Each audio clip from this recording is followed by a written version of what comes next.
29. 주 부총독의 방문은 마라바라 사건의 다음 단계를 장식했다. 길버트 경은 개화된 인물은 아니었지만 개화된 의견들을 지니고 있었다. 오랜 기간 사무국에 몸담아 인도인들과 개인적으로 접촉할 일이 없었던 그는 인도인들에 대해 정중하게 말했으며 인종적인 편견을 개탄할 수 있었다. 그는 재판의 결과에 박수를 보내면서 처음부터 너그럽고 현명하고 유일하게 자비로운 견해를 지녔던 필딩에게 축하를 보낸 뒤 우리끼리니까 하는 말이지만 하고 운을 댔다. 필딩은 그런 속내 얘기를 듣고 싶어 하지 않았지만 길버트 경은 기어이 이 사건은 우리 영국인들이 잘못 처리한 것이며 그건 그들이 시계바늘은 절대 거꾸로 돌지 않는다는 사실을 깨닫지 못한 탓이라는 의견을 피력했다. 그러면서 자신이 한 가지 보장할 수 있는 건 클럽에서 정중한 재가입 요청이 들어올 것이라는 사실이며 그 요청을 수락할 것을 간청한다고 아니 명령한다고 말했다. 부총독은 만족감에 차서 히말라야 고지로 돌아갔고 퀘스티드 양이 지불해야 할 금액이나 동굴에서 일어난 일의 실체 같은 것들은 이 지역에서 해결해야 할 사소한 문제들이었으므로 신경 쓰지 않았다. 필딩은 자신이 퀘스티드 양의 일에 점점 더 깊이 개입하고 있음을 깨달았다. 대학은 문을 닫았고 그는 하미둘라의 집에서 숙식을 해결하고 있었으므로 그녀는 원하는 만큼 머물 수 있었다. 필딩이 그녀의 입장이었다면 로니의 형식적인 만류에 따르느니 차라리 훌훌 털어버리고 떠났겠지만 그녀는 체류 기한이 닿을 때까지 기다리고 있었다. 그녀가 원하는 건 기가할 집과 잠깐씩 선선할 때 거닐 수 있는 정원이 다였으며 필딩은 그것들을 제공할 수 있었다. 그녀는 재난을 겪으면서 자신의 한계를 보았으며 필딩은 그녀가 얼마나 훌륭하고 정직한 사람인지 깨닫게 되었다. 그녀의 겸손함은 가히 감동적이었다. 그녀는 양쪽 진영으로부터 가혹한 대접을 받게 된 것을 불평하는 법이 없었고 자신의 어리석음이 자초한 벌로 여겼다. 필딩이 아지즈에게 개인적으로 사과하는 것이 좋겠다는 뜻을 비치자 그녀는 슬픈 목소리로 대답했다. 물론이죠. 스스로 생각했어야 했는데 왜 이리도 우둔한지. 왜 재판이 끝나고 바로 그에게로 달려가지 않았을까요? 당연히 그래야죠. 사과의 편지를 쓰겠어요. 그런데 당신이 내용을 불러주시겠어요? 두 사람은 편지 한 장을 엮어내는데 진실하고 감동적인 구절들이 가득했지만 전체적으로는 그다지 감동을 주지 못했다. 하나 더 쓸까요? 저의 잘못을 속죄할 수만 있다면 무슨 일이라도 할 수 있어요. 전 한 가지는 바르게 할 수 있지만 두 가지를 합치면 잘못된 결과가 나오거든요. 그것이 제 성격의 결함이에요. 그걸 이제야 깨달았죠. 전 스스로 올바르고 또 언제든 질문할 수만 있다면 어떤 난관도 극복할 수 있다고 생각했거든요. 우리의 편지가 실패작이 된 건 우리가 직시해야 할 간단한 이유 때문이에요. 그건 바로 당신이 아지즈나 인도인들에 대한 진실한 애정이 없다는 것이죠. 퀘스티드 양은 그 말에 동의했다. 당신을 처음 보았을 때 당신은 인도인이 아닌 인도를 보고 싶어 했어요. 그때 난 이렇게 생각했지요. 그건 얼마가지 못할 텐데. 인도인들은 우리가 자신을 좋아하는지 아닌지 알기 때문에 여기선 그들을 속일 수가 없죠. 정의는 그들을 만족시킬 수 없으며 바로 그런 이유로 대영 제국은 사상 누각을 세운 것이라고 할 수 있어요. 그러자 그녀가 말했다. 하지만 제가 좋아하는 사람이 있을까요? 필딩은 그녀가 아마도 히슬롭을 좋아할 것이고 그녀 인생의 그 대부분에 대해서는 관심이 없었으므로 화제를 돌렸다. 반면 그 인도인 친구들은 다소 자만심에 차 있었다. 영국인들은 성례를 거두면 성인인 지 않은 면이 있지만 인도인들은 공격적이 된다. 그들은 공격의 빌미를 얻기 위해 새로운 불만거리와 잘못들을 찾아내는데 그중 다소가 날조된 것이었다. 그들은 전쟁에 흔히 따르는 환멸을 겪고 있었다. 전쟁의 목표와 성전의 결과는 결코 같을 수가 없다. 후자는 나름의 가치를 지니고 있어서 오직 성자만이 그것을 거부할 수 있지만 영원히 지속될 것 같은 느낌은 그것이 소나기에 들어오는 순간 사라지고 말기 때문이다. 비록 길버트 경이 아첨에 가까울 정도의 정중한 태도를 보이긴 했지만 그가 대표하는 조직은 결코 고개를 숙이지 않았다. 이글거리는 태양처럼 불쾌하고 미치지 못하는 곳이 없는 영국인들의 관료주의는 여전히 존재하고 있었으며 그에 대항하여 어떤 행동을 취해야 할 것인지에 대해서는 아무도 알리조차 확신이 없었다. 그들은 영국인들의 귀에 거슬리도록 그렇게 떠들어대거나 사소한 불법 행위들을 저지르는 것으로 대항했으며 그 주변에는 교육에 대한 진실하면서도 막연한 욕구가 깔려 있었다. 필딩 씨, 우리 모두 조속히 교육을 받아야만 해요. 아지즈는 친절하면서도 오만했다. 그는 필딩이 동량에 굴복하고 애정을 갖고 의존하며 살아가기를 원했다. 시릴, 날 믿고 의지하세요. 필딩은 동포사회에서 뿌리를 내리지 못했기에 그건 당연했지만 그렇다고 모하메드 라티프 씨 같은 존재가 될 수는 없었다. 그들이 그 문제에 대해 입쓰림을 할 때면 커피색과 분홍색이 도는 회색 같은 피부색의 인종적인 요소가 신랄하게는 아닐지라도 부득이하게 끼어들었다. 그러면 아지즈는 이렇게 말했다. 내가 당신의 도움을 고맙게 여기고 있고 그에 대한 보답을 하고 싶어 한다는 걸 모르겠어요? 그러면 필딩은 대꾸했다. 나에게 보답하고 싶다면 퀘스티드 양에게 배상금을 면제해 줘요. 필딩은 아델라에게 대한 아지즈의 무신경함이 거슬렸다. 어느 면으로 보더라도 그녀에게 관용을 베푸는 것이 옳기 때문이었다. 그래서 하루는 무어 부인을 추모하는 마음에 호수에 보기로 작정했다. 아지즈는 무어 부인을 기이할 정도로 높이 떠받들었기 때문이다. 그녀의 죽음은 그의 따뜻한 마음에 크나큰 슬픔을 주었고 그는 어린아이처럼 울면서 자신의 세 아이들에게도 함께 울도록 명령했다. 그러니 그가 무어 부인을 존경하고 사랑했다는 데는 의심의 여지가 없었다. 필딩의 첫 시도는 실패로 끝났다. 당신의 속임수가 훤히 보여요. 난 그들에게 복수하고 싶어요. 대체 내가 왜 모욕과 고통을 당했고 그들이 무슨 권리로 내 주머니 속의 편지들을 읽고 내 아내의 사진을 경찰서로 가져갔던 거죠? 게다가 그녀에게도 설명했듯이 자식들을 교육시키려면 그 돈이 필요해요. 그러나 그는 마음이 약해지기 시작했고 필딩은 죽은 사람을 이용하는 것을 부끄럽게 여기지 않았다. 그는 배상금 얘기가 나올 때마다 죽은 노 부인의 이름을 들먹였다. 다른 선전 조직이 무어 부인의 무덤을 만들었던 것처럼 그도 진실이 아닐 거라고 입에 담지 않았지만 그도 진실과 거리가 멀 가능성이 큰 아지즈가 품고 있는 그녀의 이미지를 이용했다. 아지즈는 갑자기 굴복했다. 그는 며느리가 될 여자가 용서받는 것이 무어 부인의 바람이며 자신이 그녀에게 존경을 표하는 길은 그것뿐이라는 믿음으로 재판 비용만 부담시키고 배상금은 면해주겠다는 정열적이고 아름다운 결단을 내렸다.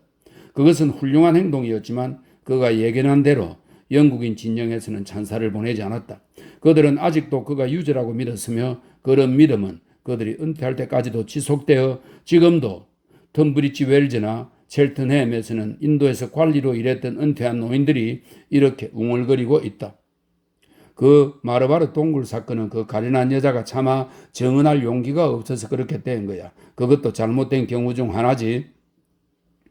사건이 공식적으로 그렇게 종결되자 그 주의 다른 지역으로 정근을 가게 된 로니는 평소의 어색한 태도로 필딩에게 접근해서 이렇게 말했다. 퀘스티드 양에게 베푸신 도움에 대해 감사의 말씀을 드리고 싶습니다. 물론 그녀는 더 이상 폐를 끼치지 않고 영국으로 돌아가기로 했습니다. 방금 여행 수속을 밟아주고 오는 길입니다. 그녀가 당신을 만나고 싶어 하더군요. 당장 가보죠. 대학에 가보니 그녀는 약간 기분이 상해 있었다. 로니가 파혼 선언을 했다는 것이다. 그녀가 애절하게 말했다. 그 사람이 현명한 거예요. 내가 먼저 말했어야 했는데 결과가 어떻게 될지 몰라 시간만 보냈어요. 타성에 젖어 계속해서 그 인생을 망치려 했지요. 자신도 깨닫지 못하는 사이에 아무 할 일도 없고 어디에도 속하지 못하며 사회에 폐를 끼치는 존재가 되어버렸어요. 그녀는 거기까지 말해놓고 필딩을 안심시키기 위해 덧붙였다. 하지만 인도에서만 그렇다는 거지요. 영국에서는 그렇지 않아요. 그곳에 돌아가면 직업을 갖고 일에 전념할 거예요. 새 인생을 시작할 돈도 있고 마음에 맞는 친구들도 많죠. 전 괜찮을 거예요. 그런 다음 한숨을 지었다. 하지만 이곳의 모든 분들에게 폐를 끼친 걸 생각하면 그건 절대 극복할 수 없을 거예요. 결혼할 것인지 말 것인지 신중하게 결정하려고 했던 것인데 결국 우린 이별하게 됐는데도 아쉬움조차 없어요. 애초에 결혼할 생각을 하지 말았어야 했는데 우리가 약혼 발표를 했을 때 놀라지 않으셨나요? 별로요. 이 나이가 되면 거의 놀랄 일이 없게 되죠. 필딩은 미소 지면서 말을 이었다. 어떤 경우든 결혼은 불합리한 것이죠. 너무도 하찮은 이유로 시작되고 지속되니까요. 사회적인 면이 한쪽을 바치고 신학적인 면이 다른 한쪽을 바치지만 그 둘 다 결혼은 아니죠. 안 그래요? 내 친구들 중에는 자신이 왜 결혼했는지 기억하지 못하는 사람들이 있고 그 아내들도 나을 게 없죠. 나중에 여러 고상한 이유들을 갖다 붙이긴 하지만 내가 보기엔 결혼이란 것은 그저 되는 대로 이루어지는 것 같아요. 난 결혼에 대해 냉소적이죠. 전 그렇지 않아요. 잘못된 시작은 다 제 탓이었죠. 전 로니에게 당연히 주어야 할 것을 주지 못했고 그래서 그에게 버림받은 거예요. 그 동굴에 들어가면서도 나는 그를 좋아하는가라는 생각을 하고 있었어요. 지금까지 숨기고 있었지만 말이에요. 정당하지 못하다는 생각이 들었어요. 다정함, 존경심, 인간적인 교류 그런 것들로 대신하려고 난 더 이상 사랑을 원하지 않아요. 저도 마찬가지예요. 이곳에서의 체험을 통해 비로소 알게 됐지요. 하지만 다른 사람들은 그것을 하기를 바라요. 우리가 처음 했던 이야기로 돌아가서 이것이 우리가 이야기를 나눌 마지막 기회가 될 것 같으니까요. 당신이 동굴에 들어갔을 때 누가 따라왔나요? 아니면 아무도 안 들어왔나요? 이제 말할 수 있겠어요? 진실을 알고 싶어서 그래요. 안내인이라고 해두죠. 퀘스트 양이 무심하게 말했다. 그건 영원히 풀리지 않는 수수께끼가 될 테니까요. 그건 어둠 속에서 손으로 반들반들한 벽을 쓸고 지나가다가 더 이상 나아갈 수 없는 것과도 같아요. 무언가에 부딪힌 거죠. 당신도 마찬가지예요. 무어 부인, 그분께서는 알고 계셨지만 우리가 모르는 것을 그분은 어떻게 아셨을까요? 텔레파시였는지도 모르죠. 그 주제넘고 빈약한 말은 답이 되지 못했다. 텔레파시? 그걸 설명이라고 하다니. 아델라는 취소하는 게 낫겠다는 생각으로 그렇게 했다. 그녀는 정신적인 한계에 이르렀으며 필딩도 마찬가지였다. 과연 그들이 닿을 수 없는 세계들이 존재하는 것일까? 아니면 그들의 의식 속에 있는 세계가 전부일까? 그들은 알 수가 없었다. 그들은 다만 서로의 견해가 비슷하다는 점만을 깨달았으며 그것에서 만족을 찾았다. 어쩌면 인생은 혼돈이 아니라 신비인지도 모른다. 어쩌면 귀찮을 정도로 법석을 떨고 다투는 100개의 인도들은 하나이며 그것들이 반영하는 세계도 하나인지 모른다. 하지만 필딩과 아델라에게는 판단의 장치가 없었다. 영국에 도착하면 편지 주세요. 그럴게요. 자주. 당신은 너무도 친절하셨어요. 이제 떠나게 되니 새삼 알겠어요. 무언가 보답해드리고 싶은데 당신은 원하는 걸 모두 가지신 것 같군요. 그렇죠. 잠시 사이를 두고 필딩이 대답했다. 이곳에서 지금처럼 행복하고 안정적이었던 적이 없었어요. 인도인들과 잘 지내고 있고 그들은 나를 신뢰하지요. 일자리를 내놓지 않아도 돼서 기쁘고요. 부총독께 칭찬을 들은 것도 기뻐요. 대변동이 일어나기 전에는 이대로 살 거예요. 무어 부인의 죽음이 마음을 괴롭히네요. 아지즈도 그분을 몹시 좋아했지요.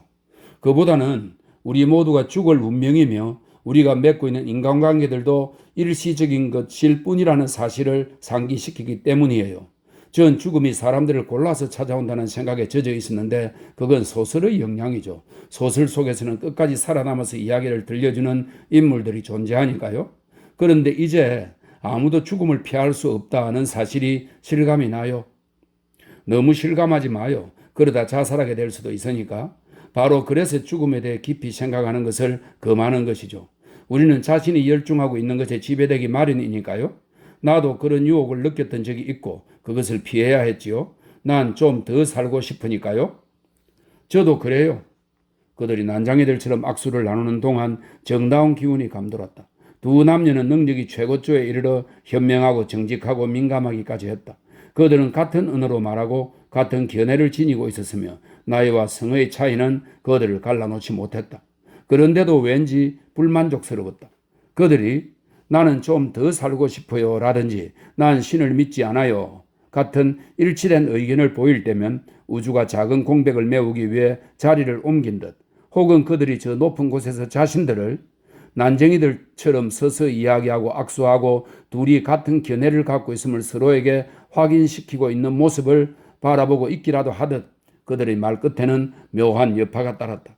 그들은 자신들이 그러다고는 생각하지 않았다. 정직한 사람들이 그런 생각을 갖게 되면 바로 불안감이 싹트기 때문이다. 저 별들 너머의 무한 목표는 그들을 위한 것이 아니었기에 그들은 그것을 추구하지 않았다. 그런데도 가끔 그러하듯 지금 그들은 동경에 젖었으며 꿈의 그림자의 그림자가 그들의 분명한 관심사들을 덮었고 다시는 볼 수 없게 된 대상들은 다른 세계가 전하는 메시지들로 여겨졌다. 이런 말을 해도 될지 모르겠지만 난 당신을 아주 많이 좋아합니다. 필딩이 단언했다. 정말 기뻐요. 저도 당신을 좋아하니까요. 우리 다시 만나요. 영국에서 만납시다. 혹시 내가 갈 수 있게 되면 하지만 아직 영국에 가실 생각은 없는 것 같은데요. 가게 될 가능성이 커요. 사실은 지금 그런 계획을 갖고 있거든요. 오, 정말 잘 됐네요. 그렇게 그들의 만남은 끝났다. 열흘 뒤 아델라는 죽은 친구가 갔던 길 그대로 영국으로 떠났다. 우기가 시작되기 전에 폭염이 마지막 기습을 감행했다. 나라 전체가 폭염에 짓눌려 흐릿해졌다. 모든 집과 나무와 들판들이 똑같은 갈색 밀가루 반죽으로 빚어놓은 것 같았고 분배의 바다는 묽은 수프처럼 부두에 부딪혀 출렁거렸다. 그녀의 인도에서의 마지막 모험은 안토니가 배에까지 따라와 협박한 것이었다. 안토니는 그녀가 필딩시의 정부였다고 말했다. 그녀가 준 팁에 만족하지 못한 모양이었다. 선실의 초인종을 울려서 쫓아내긴 했지만 그가 한 말 때문에 소문이 퍼져서 항해 초기에는 승객들이 그녀와 대화하기를 꺼렸다. 그리하여 인도양과 홍해를 지나는 동안 그녀는 혼자 찬드라푸르의 잔재 속에 남아 있어야 했다. 이집트에 이르자 분위기가 달라졌다. 운하 양쪽에 쌓인 깨끗한 모래가 모든 어렵고 모호한 것들을 없애주는 듯 했고 포트사이드조차 장밋빛이 도는 잿빛의 아침 햇살 속에서 순수하고 매력적으로 보였다. 아델라는 미국인 선교사 하나와 배에서 내려 레셉스의 동상이 있는, 레셉스는 스웨즈 운하를 건설한 프랑스의 기사입니다. 레셉스의 동상이 있는 곳까지 걸어가서 레반트의 상쾌한 공기를 마셨다. 퀘스티드 양, 적도지방을 경험하시고 무슨 일로 고국으로 돌아가십니까? 선교사가 물었다. 보세요. 저는 무슨 일로 가시는지 묻지 않고 돌아가시는지 물었습니다. 모든 인생에는 감과 돌아감이 들어있지요. 이 유명한 개척자가, 그러면서 그는 동상을 가리켰다. 제 말뜻을 분명하게 해줄 겁니다. 그는 동양으로 가고 서양으로 돌아갔지요. 소시지 묶음을 손에 들고 있는 그의 멋진 자세를 보면 알 수 있답니다. 그는 공허함을 감추려고 익살스러운 눈초리로 아델라를 바라보았다. 그는 감과 돌아감의 의미를 알고 말한 게 아니라 단지 선교할 때 종종 그렇게 단어들을 짝지어 사용하는 습관이 있었다. 알겠어요. 아델라가 대답했다. 그녀는 지중해의 청명함 속에서 갑작스러운 깨달음을 얻었던 것이다. 영국으로 돌아가면 제일 먼저 무어 부인의 두 자녀 렐프와 스텔라를 만나볼 것이고 그 다음에 직업을 찾아보리라. 무어 부인이 두 결혼의 산물들을 따로 떼어 보살피는 바람에 그녀는 아직 로니의 동생들을 만난 적이 없었다. 30. 재판은 지역적으로 힌두교와 이슬람교 협상이라는 또 다른 결과를 낳았다. 양측 유명 인사들이 요란한 친선 성명을 주고받았고 서로를 이해하고자 하는 참된 욕구가 생겨났다. 어느 날 아지즈는 병원에서 이런 분위기에 동조하는 인물들 가운데 하나인 다스시의 방문을 받았다. 치안 판사는 두 가지 부탁을 하러 왔는데 하나는 대상포진의 치료이고 나머지 하나는 자신의 처남이 내는 새 월간지에 시를 기고해달라는 것이었다. 아지즈는 두 가지를 다 들어주었다. 나의 다스시, 당신은 나를 감옥에 보내려고 했는데 왜 내가 바타차리아 씨에게 시를 보내야 하죠? 예? 물론 농담이고요. 제가 쓸 수 있는 최고의 시를 써보도록 하지요. 그런데 그 잡지는 힌두교인들을 위한 게 아닌가요? 힌두교인만이 아니라 일반적인 인도인을 위한 것이지요. 다스가 소심한 태도로 말했다. 일반적인 인도인 같은 건 존재하지도 않아요.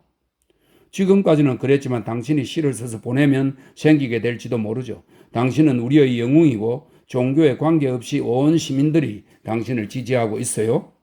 알고 있어요. 하지만 그것이 계속될까요? 아무래도 힘들겠지요. 명석한 다스의 대답이었다.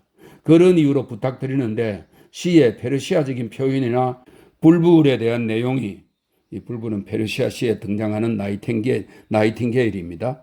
불불에 대한 내용이 너무 많이 등장하는 것은 피하는 게 좋겠습니다. 잠깐만요. 아지즈가 연필을 깨물며 말했다. 그는 처방전을 쓰고 있던 참이었다. 여기 있습니다. 시보다는 이게 낫지 않나요? 두 가지를 다 쓸 수 있는 이는 행복한 사람입니다. 오늘은 칭찬이 과하시군요. 그 재판을 맡았던 것 때문에 나에게 유감이 있다는 거 압니다. 그러면서 다스는 충동적으로 손을 내밀었다. 당신은 무척이나 친절하고 다정하지만 그런 태도 뒤에 냉소가 숨어 있는 게 보여요.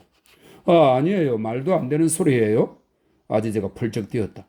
두 사람은 협상을 상징하는 반쯤 껴하는 자세로 악수를 나누었다. 먼 지방들 사람들 간에는 언제나 낭만적인 관계의 가능성이 존재하지만 여러 갈래에서 나온 인도인들은 서로에 대해 너무 잘 알기에 견해 차이를 쉽게 극복할 수 있었다. 좋아요. 아지즈는 다스의 살찐 어깨를 토닥이며 입으로는 그렇게 말했지만 속으로는 저들만 보면 소똥이 생각나는 게 문제라니까 하고 생각했고, 다스는 이슬람 교인들 중에는 몹시 낭복한 자들도 있지라고 생각했다. 두 사람은 서로의 마음속에 있는 생각을 염탐하며 아쉬움에 참 미소를 지었고, 말솜씨가 더 뛰어난 다스가 말했다. 내 잘못들을 용서하시고 내 한계들을 이해해 주십시오. 우리가 이 세상에서 알고 있는 인생은 그리 녹록지가 않으니까요. 아, 예, 시 말인데요. 내가 가끔 시를 끼적인다는 걸 어떻게 아셨나요? 문학은 그에게 항상 위안이었고 현실의 추악함이 망가뜨릴 수 없는 것이었기에 아지즈는 몹시 감동해서 기쁘게 물었다. 고드볼 교수님께서 마오로 떠나시기 전에 자주 말씀하셨지요. 그분은 어떻게 알았을까요? 그분 역시 시인이셨죠. 서로 느낌이 오지 않나요? 원고 청탁에 우쭐해진 아지즈는 당장 그날 저녁에 작업에 들어갔다. 손가락 사이로 느껴지는 펜의 감촉이 금세 불불들을 만들어냈다. 다시금 이슬람의 쇠망과 사랑의 덧없음에 관한 시가 탄생했는데 한껏 슬프고 감미롭게 쓰긴 했지만 개인적인 체험에서 우러난 것이 아니었고 잘난 힌두 교인들의 관심을 끌기엔 역부족이었다. 그 시가 만족스럽지 못하자 아지즈는 반대쪽 극단으로 치달아서 풍자시를 썼지만 그건 잡지에 싣기에는 지나치게 비방적이었다. 그는 애상이나 원한과는 관계없는 삶을 살아가면서도 그 두 가지밖에 표현할 수가 없었다. 그는 시를 사랑했고 과학은 습득한 것이 지나지 않았으며 서양의 옷처럼 아무도 보는 이가 없으면 벗어서 치워두었다. 오늘 밤 그는 많은 이들의 관찰을 받고 들판에서도 노래될 수 있는 새로운 시를 짓고 싶었다. 그렇다면 어떤 언어로 써야 할까? 그리고 무엇을 노래해야 할까? 그는 이슬람 교인이 아닌 인도인들을 더 많이 접하고 절대 과거에 집착하지 않겠노라고 맹세했다. 그것만이 올바른 길이었다. 오늘날 이 땅에서 코르도바와 사마르칸트의 영예가 무슨 도움이 되겠는가? 이 말은 스페인의 코르도바와 우즈베키스탄의 사마르칸트는 한때 이슬람 문명이 지배했던 지역들이기 때문에 이런 표현을 했다고 합니다. 그 영예는 지나갔고 우리가 그것을 한탄하고 있을 때 영국은 델리를 점령하고 우리를 동아프리카에서 몰아냈다. 이 말도 설명이 있습니다. 이것은 케냐와 우간다에 철도를 건설하기 위해 파견된 많은 인도인들이 그곳에 정착하여 백인들과 영토 분쟁을 벌이고 있는 것을 의미한다고 되어 있네요. 이슬람교는 진리이긴 하지만 자유의 길에 이견을 보여온 게 사실이다. 미래의 노래는 종교를 초월해야만 한다. 바타차리아 씨의 잡지에 실릴 시는 끝내 탄생되지 못했지만 한 가지 영향력을 발휘하긴 했다. 그로 인해 아지즈는 모국이라는 모호하고 거대한 형체에 다가서게 된 것이다. 그는 원래 모국에 대한 애정이 없었는데 마라바르 산이 그를 그쪽으로 몰아갔다. 아지즈는 눈을 지그시 감고 인도를 사냥하려는 시도를 했다. 인도는 일본을 따라가야 한다. 인도가 하나의 국가로 거듭나기 전까지는 인도의 자식들도 존중받지 못하리라. 아지즈는 점점 더 엄격하고 접근하기 힘든 상대가 되어갔다. 지금까지 그가 비웃거나 무시해온 영국인들은 어디에서나 그를 박해했고 그의 꿈들에까지 그물을 던졌다. 제 가장 큰 실수는 우리의 통치자들을 우습게 봤다는 것이죠. 이튿날 그가 하미둘라에게 그렇게 말하자 하미둘라는 한숨 지으며 대답했다. 이제까지는 그것이 그들을 대하는 가장 현명한 방법이었지만 결국은 그것도 불가능한 노릇이지. 언젠가는 자네가 당한 그런 재난이 일어나고 그들이 우리에 대해 품고 있던 엄밀한 생각들이 드러나게 되어 있지. 그들이 믿는 하나님이 클럽에 내려와 자네가 무고하다고 말한다고 해도 그들은 그 말을 믿지 않을 걸세. 이제 마무드 알리와 내가 람찬드 같은 자들과 손잡고 음모를 꾸미는데 그토록 많은 시간을 허비했던 이유를 알겠지? 전 위원회 같은 건 견딜 수가 없어요. 당장 떠나겠어요. 어디로? 터턴이나 버튼이나 다 똑같은 족속들인데 인도 토호국에선 그렇지 않지요. 정치 고문으로 파견된 영국인들은 이곳의 관리들보다 더 나은 태도를 보일 수밖에 없겠지. 하지만 그 이상은 아닐세. 영국령 인도에서 벗어나고 싶어요. 하찮은 직업을 갖게 되더라도 말이에요. 시를 쓸 수도 있을 거예요. 바브르 황제의 시대에 살면서 황제를 위해 싸우고 시를 쓸 수 있다면 얼마나 좋을까요? 하지만 이미 가버린 시절이고 그것을 한탄해 봐야 더 나약해지기만 할 뿐이지요. 하미둘라, 우리에겐 왕이 필요해요. 왕이 있으면 살기 더 쉬워질 거예요. 사실 우린 저 기이한 힌두 교인들을 고맙게 여겨야 해요. 전 토호국으로 가서 일자리를 구해볼 작정이에요. 오, 그건 너무 지나치군. 람 찬듯이만큼 지나치지는 않지요. 하지만 돈은 어쩔 셈인가. 그 야만적인 토구광들은 절대 봉급을 제대로 쳐주지 않을 걸세. 전 어디서 살든 부자는 안 될 거예요. 성격에 맞지 않으니까. 자네가 똘똘하게 퀘스트디 양에게 배상금을 전 안 받기로 결정했고 이미 끝난 일을 갖고 왈가왈부할 필요 없어요. 그의 목소리가 갑자기 날카로워졌다. 그녀가 영국으로 돌아가서 돈으로 남편을 살 수 있도록 해준 거예요. 그녀에겐 돈이 꼭 필요할 테니까요. 그 얘기는 다시 꺼내지 마세요. 다 좋네만 자넨 가난을 벗어날 수가 없을 걸세. 카슈미르 여행도 못 가고 정글 지방에 가서 시를 쓰며 사는 대신 의사 일에 매달려 돈을 많이 받는 자리로 올라가야 하지. 아이들을 교육시키고 최신 의학 잡지들을 읽고 유럽 의사들의 존경을 사야겠지. 남자답게 자네의 행동의 결과들을 받아들이게. 아지즈는 천천히 눈을 찡긋해 보이며 대답했다. 우린 지금 법정에 있는 게 아니에요. 남자답게 사는 길은 여러 가지인데 제 경우에는 가슴속 깊은 곳에 있는 것을 표현하는 거죠. 그 말에는 대꾸할 수 없겠군. 하미둘라가 감동해서 말했다. 하지만 이내 침착성을 찾고는 미소 지으며 말했다. 모하메드 라티프가 몰고 온 고약한 소문 들었나? 무슨 소문요? 퀘스트디 양이 대학에 묵고 있을 때 필딩이 자주 찾아갔었다는군. 너무 늦은 밤에 말이야. 하인들이 전한 얘기일세. 그랬다면 그녀에겐 즐거운 기분 전환이 됐겠군요. 내 말 뜻을 알겠나? 아지즈는 다시 눈을 찡긋하며 대답했다. 그럼요. 하지만 그것도 제 어려움을 해결해 줄 수는 없지요. 전 찬드라푸르를 떠나기로 결심했어요. 문제는 어디로 가느냐지요. 전 시를 쓸 결심이에요. 문제는 무엇에 관해 쓰느냐고요. 당신은 도움을 주지 않는군요. 그런 다음 하미둘라는 물론 자신까지도 깜짝 놀랄 정도로 신경질을 부렸다. 도대체 누가 나를 도울 수 있지요? 나에겐 친구가 없어요. 모두 배신자들 뿐이니까.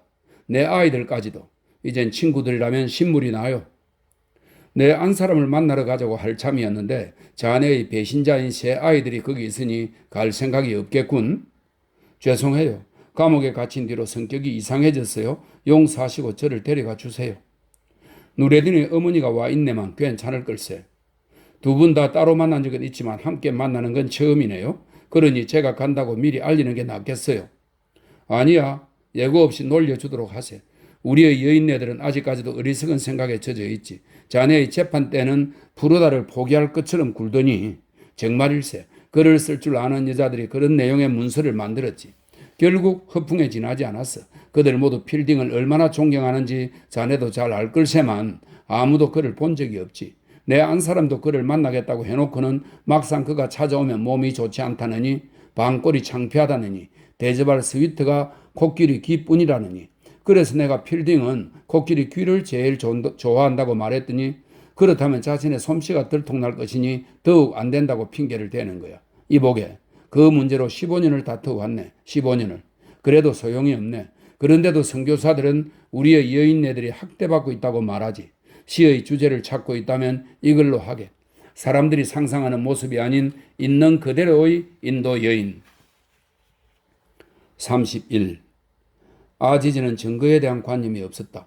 감정의 흐름이 그의 믿음을 결정했고 그 결과 비극적이게도 영국인 친구와 냉담한 사이가 되고 말았다. 그들은 싸움에서 이겼지만 영예를 얻지는 못했다. 필딩은 회의 참석차 찬드라푸르를 떠나 있었고 퀘스트디 양에 관한 소문이 며칠 동안 그대로 이어지자 아지즈는 그것이 사실이라고 생각했다.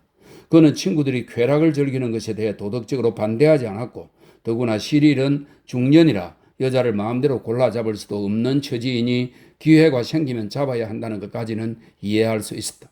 하지만 하필이면 자신의 적과 놀아났다는 사실에 부하가 치밀었고 자신에게 말해주지 않은 것도 섭섭했다.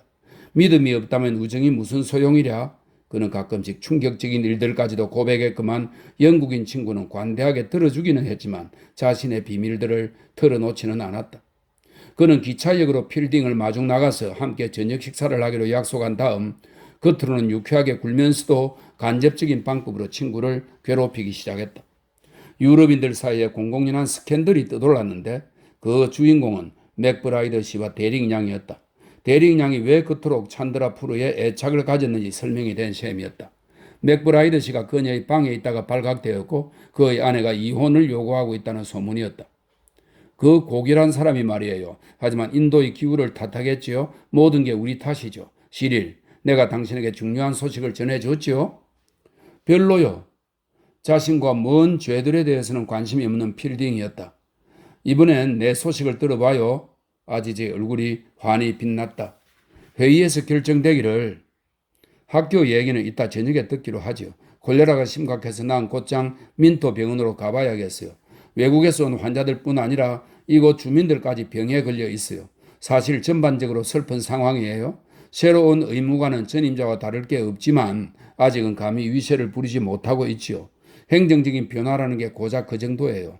나의 고통은 우리에게 아무 이득도 되지 못했어요. 참 실일 있기 전에 얘기하죠. 맥브라이드뿐만 아니라 당신에 관한 소문도 떠들고 있어요. 당신과 캐스티디 양도 지나치게 가까워졌다고들 하더군요. 솔직히 말하면 당신과 그 여자가 불륜을 저질렀다는 소문이 있어요. 그런 말들을 했겠죠.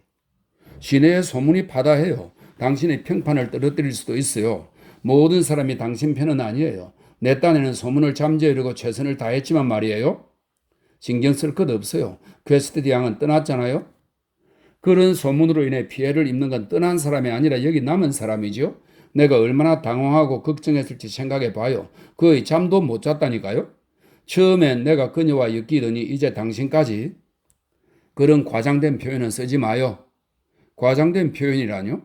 당황이니 걱정이니. 난 인도에서 평생을 살았어요. 이곳 사람들에게 나쁜 인상을 주면 어떻게 되는지 안단 말이에요. 화가 나서 그 음성이 높아졌다. 그건 알지만 정도가 문제예요. 정도가. 나의 소중한 친구여. 당신은 항상 정도를 못 맞추는 게 문제예요. 그런 소문이 난 건 애석한 일이지만 대단한 건 아니니 다른 얘기나 합시다. 그래도 퀘스트디 양이 걱정이 되는 모양이군요. 당신의 표정을 보면 알 수 있어요. 그녀가 걱정이지 난 괜찮아요. 난 가볍게 여행하는 사람이니까. 시릴, 그런 식으로 가볍게 여행하는 사람이라고 떠들고 다니는 것이 당신의 화근이에요. 그것 때문에 사방에 적이 생겼고 나까지 불안해서 못 견딜 정도니까요. 적이라니요? 아지즈는 자신만 마음에 두고 말했던 터라 대답할 수 없었다. 그는 바보가 된 기분이었고 더욱 화가 치밀었다. 이 도시에서 믿어서는 안 되는 사람들의 이름을 몇 번씩이나 말해 주었어요. 내가 당신이었다면 적들에게 둘러싸여 있다는 걸 눈치챘을 거예요. 내가 소리 죽여 말하고 있는 건 모르겠어요. 그건 당신의 마부가 새로운 사람이기 때문이에요. 그가 첩자가 아니라는 걸 어떻게 알 수 있겠어요? 그는 목소리를 낮추어 말했다. 하인 3명 중 하나는 첩자예요. 그래서 뭐가 문제인데요? 빌딩이 미소 지으며 물었다. 내가 마지막으로 한 말이 틀렸다는 거예요? 난 상관이 없다는 거예요. 첩자야 모기 떼처럼 우글거리지만 나를 죽일 수 있는 첩자를 만나려면 세월이 더 흘러야 하지요. 당신 마음속에는 다른 생각이 있어요? 그런 거 없으니까 어리석은 소리 마요. 있어요. 당신은 다른 일 때문에 나에게 화가 나 있어요? 아지즈는 직접적인 공격을 받으면 당황해서 얼어붙었다. 잠시 뒤에 그가 말했다. 그러니까 당신은 밤마다 아델라 양과 즐긴 거군요. 음탕한 인간. 필딩과 퀘스트디 양이 나누었던 단조롭고 고결한 대화들은 연애질이라 볼 수 없었다. 필딩은 아지즈가 그 소문을 심각하게 받아들인 것에 무척 놀랐고 음탕한 인간이라고 불린 것이 너무 불쾌해서 이성을 잃고 외쳤다. 몹쓸 사람 같으니 이럴 수가 즐기다니 그런 때에 그게 가능해요? 아이고 죄송합니다. 음탕한 동양의 상상력이 작용한 모양이네요. 아지즈는 유쾌하게 말했지만 마음의 상처를 입었고 그 후 몇 시간 동안 속으로 피를 흘렸다. 이봐요 아지즈. 그때 상황이 게다가 그녀는 아직 히슬롭과 약혼한 상태였고 난 아무 감정도. 그래요. 하지만 내가 그런 말을 했을 때 당신은 반박하지 않았고 그래서 사실인 줄 오해한 거예요. 동양과 서양의 차이죠. 오해를 불러일으키기에 딱 좋은 이 몹쓸 사람을 병원까지 태워다 주실 수 있겠어요? 기분 나쁜 건 아니죠? 그럼요. 혹시 기분이 상했다면 나중에 풀기로 하죠. 다 풀렸어요. 아지즈는 위험 있게 말했다.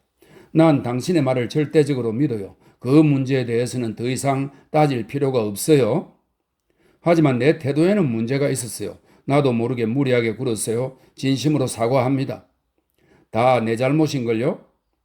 이 말다툼은 여전히 그들의 교류에 방해가 되었다. 엉뚱한 데서 끊기고 어조가 곡해되고 대화 전체가 실패로 끝났다. 필딩은 충격받은 게 아니라 놀랐던 것이지만 그 차이를 어떻게 전달할 수 있겠는가? 두 사람이 동시에 섹스에 대해 생각하지 않으면 항상 문제가 생긴다. 두 사람이 동족일지라도 영락없이 둘 다 붕괴하고 놀라게 된다. 필딩은 퀘스티드 양에 대한 자신의 감정을 다시 설명하기 시작했다.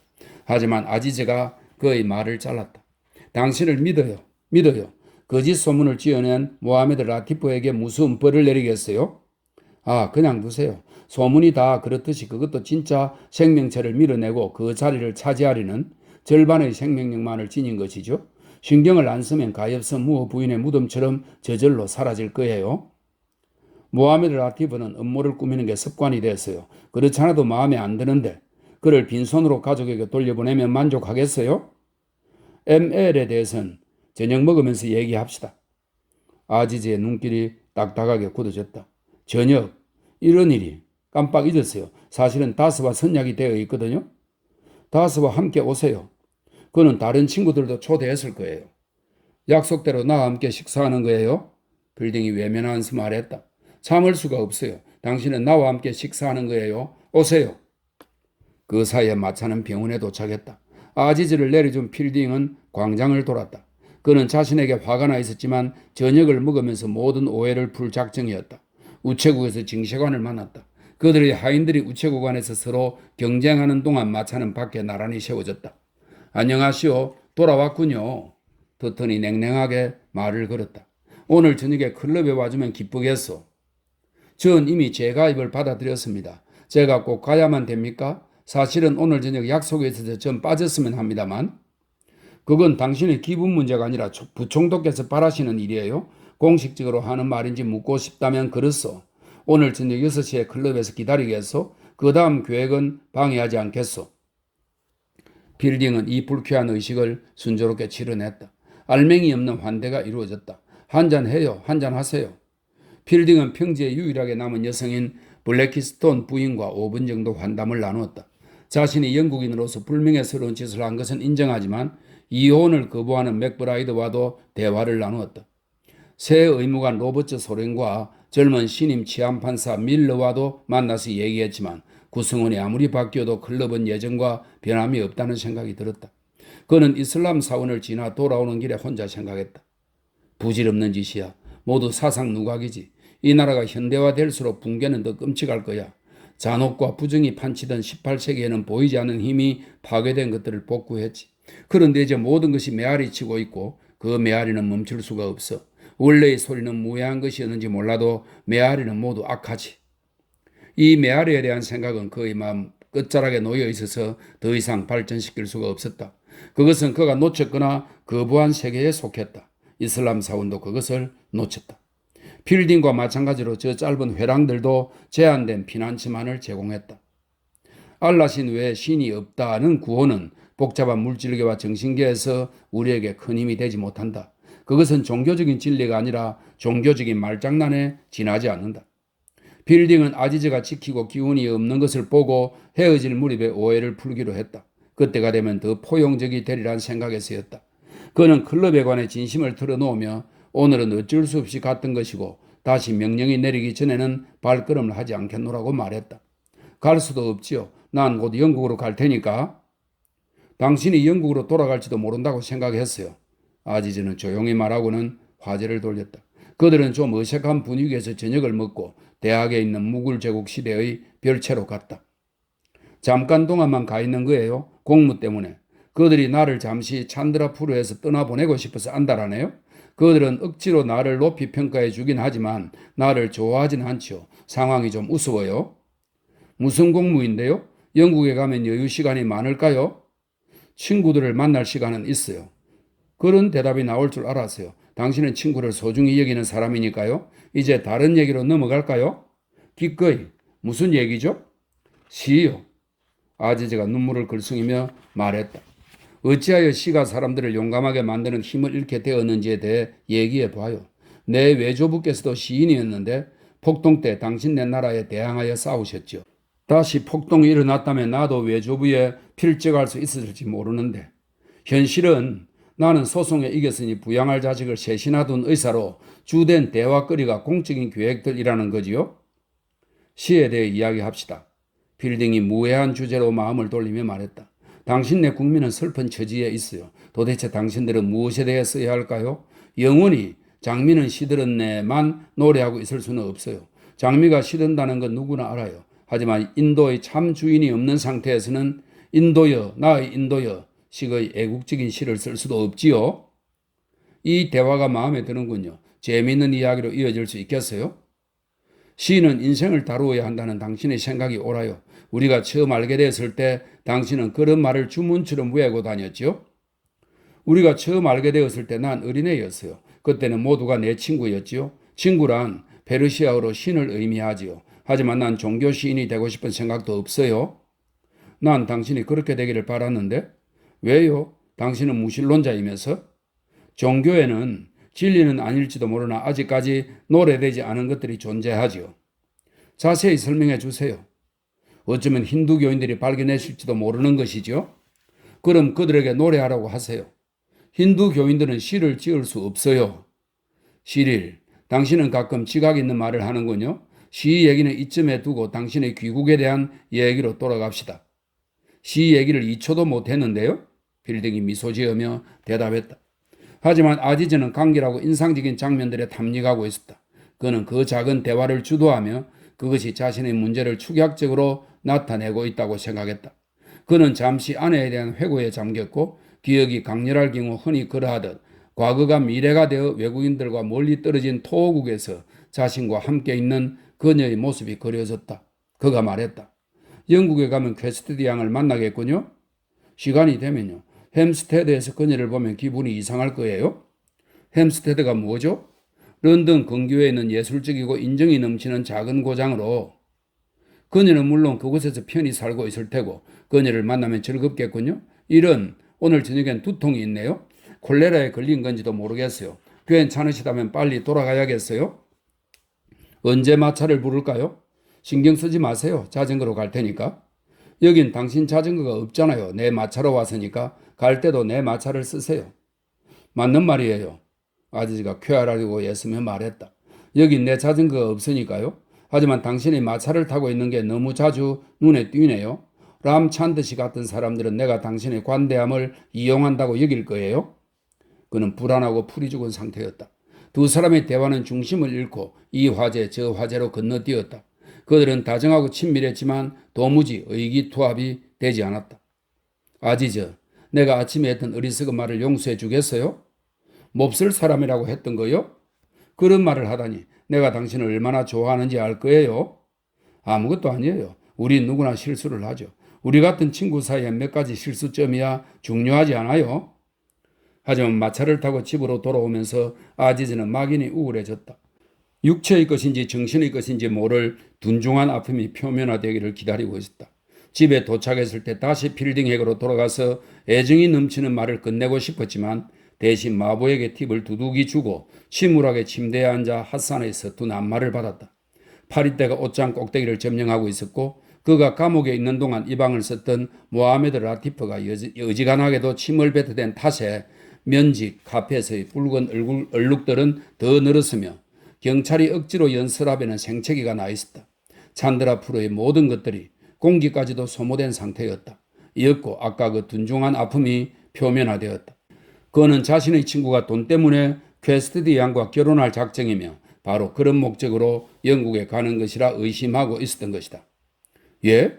그가 혼자 중얼거리자 핫산이 물었다. 천장에 파리들 좀 봐. 왜 물에 빠뜨려 죽이지 않았지? 다시 꼬인 거예요. 모든 사악한 존재들처럼. 핫산은 화제를 돌리기 위해 부우기를 하는 하인이 뱀 한 마리를 죽였는데 그만 두 토막으로 잘라 죽이는 바람에 오히려 뱀이 두 마리가 되었다고 했다. 그 아이가 접시를 깨면 그것도 두 개가 될까? 접시뿐 아니라 유리장과 새 차 주전자도 필요합니다. 제 외투도요? 아지즈는 한숨 지었다. 다들 자기 입속만 챙긴다. 어떤 사람은 외투를 바라고 어떤 사람은 돈 많은 마누라를 원하며 각자 교묘하게 우회하여 자신의 목표에 접근한다. 필딩은 그 여자가 2만 루피의 배상금을 물지 않도록 도와준 다음 그녀를 따라 영국으로 가려고 한다. 그가 그 여자와 결혼한다면 모든 수수께끼가 풀린다. 그녀는 막대한 지참금을 가져올 것이기 때문이다. 아지즈는 자신의 의심들을 받아들이지 않았는데 차라리 받아들였다면 더 나았을 터였다. 그랬다면 대놓고 비난해서 오해를 풀 수 있었으니까. 그의 마음속에서는 의심과 믿음이 나란히 공존할 수 있었다. 그것들은 서로 다른 근원에서 나왔기에 뒤섞일 이유가 없었다. 동양인이 마음에 품는 의심은 악성 종양이나 정신적인 질병과 같아서 벼랑간 자의식에 적거나 적의를 느끼게 만든다. 동양인은 서양인이 이해할 수 없는 방식으로 상대를 신뢰하는 동시에 불신한다. 서양인에게는 위선이 그러하듯 그것은 동양인에게 악마 노릇을 한다. 아지즈는 그 악마에 사로잡혀 딜쿠시아에서 별을 바라보며 필딩과 나눴던 이야기를 토대로 상상력을 동원해 악마의 성을 지었다. 그 여자는 대학에 묵는 동안 시릴의 정부가 된 게 분명했다. 모하메드 라티프의 말이 옳았다. 그런데 그게 전부일까?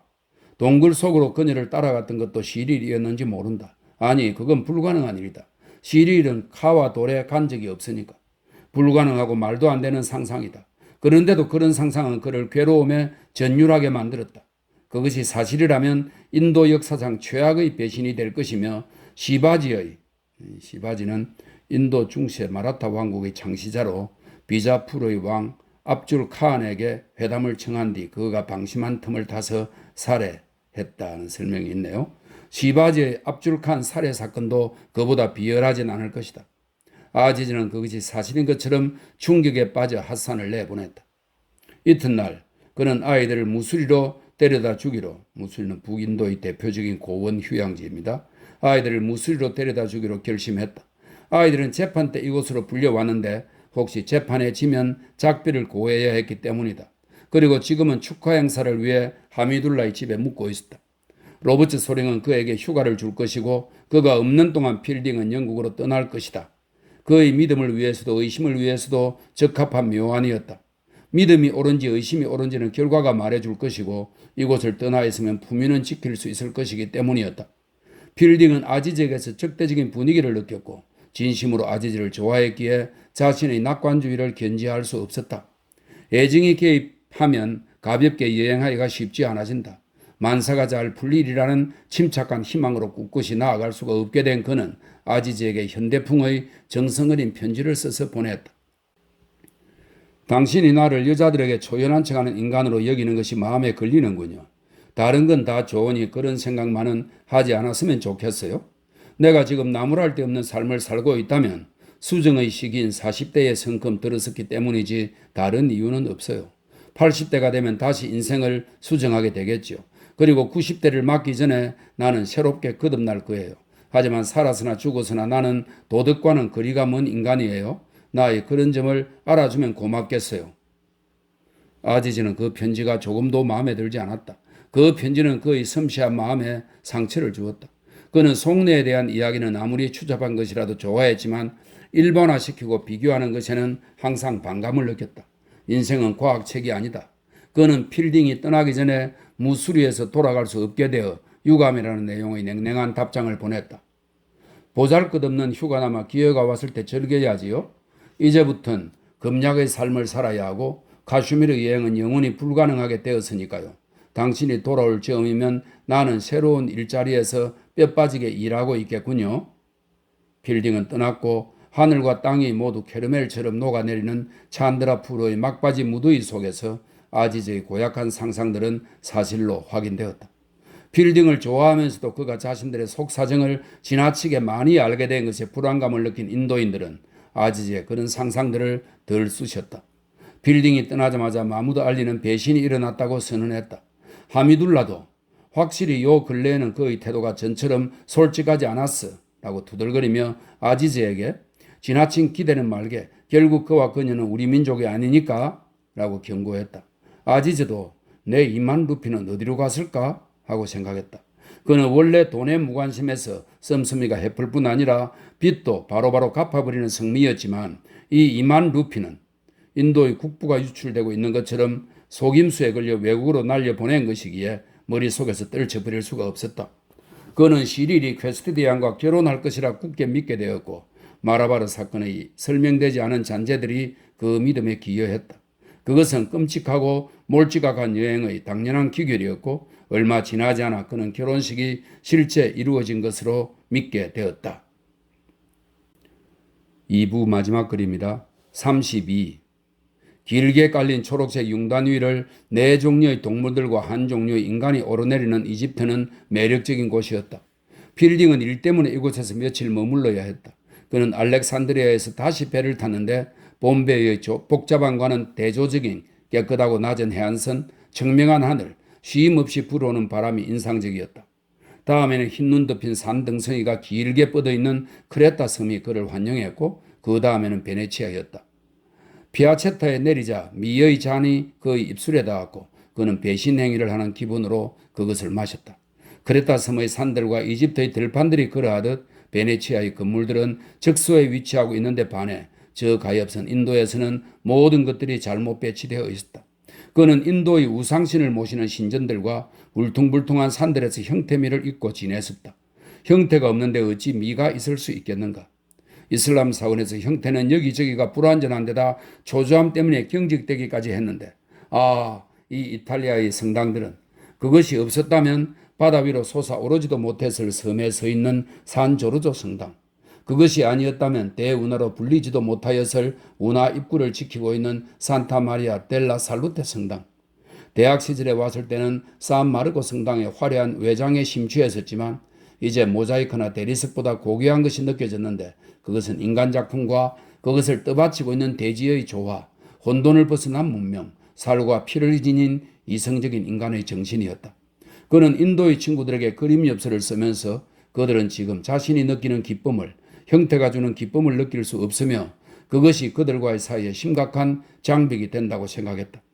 그들은 베네치아의 화려함은 볼 것이나 그 형태는 보지 못할 것이다. 베네치아가 곧 유럽은 아니지만 이 도시는 조화로운 지중해의 일부이다. 지중해는 인간의 표준이다. 이 더없이 아름다운 바다를 벗어나게 되면 보스포루스 해협을 지나든 헤라쿨레스의 기둥들 사이를 지나든, 이 헤라쿨레스의 기둥들에 대한 설명이 있습니다. 전설에 따르면 헤라쿨레스가 산 하나를 둘로 쪼개 그 사이에 지브롤터 해협이 생겼다고 하며 헤라쿨레스의 기둥들은 그 2개의 산을 말한다. 이런 설명이 있네요. 헤라쿨레스의 기둥들 사이를 지나든 기괴하고 별난 것에 다가가게 되며 그 중에서도 남쪽 출구는 가장 이상한 체험으로 이어진다. 필딩은 다시 그곳을 뒤로 하고 북행열차에 올랐으며 6월의 미나리 아제비와 데이지를 보자 영원히 잃어버렸다고 생각했던 부드럽고 낭만적인 상상들이 꽃을 피웠다.